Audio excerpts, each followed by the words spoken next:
તમારું સ્વાગત છે અને ફરીથી એક નવા બ્લોગમાં આપણે આવી ગયા છે વિજાપુર।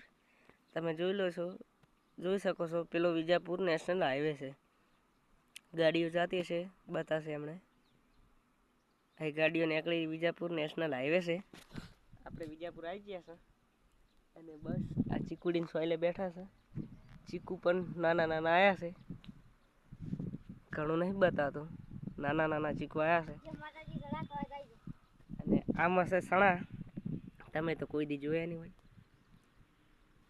સણા ચિયા છે ખબર છે? છોલે ભટુરેના સણા છે, નોર્મલ સણા નહીં, છોલે ભટુરેના સણા છે। આપણે વિજાપુર આવી ગયા છે, હવે થોડી વારમાં હેડવાનું છે। પેલી વિજાપુર કંપની છે આગળ દેખાય, તો હવે થોડી વાર રહી હેડવાનું। વિજાપુર હજી આગળ છે, આ મોતીપુરા કહેવાય। વિજાપુરથી પાછળ મોતીપુરા છે ને ત્યાં આપણે છે। તો બસ આજના બ્લોગમાં આટલું, મળો કોઈ નવા બ્લોગમાં, ત્યાં રામ રામ।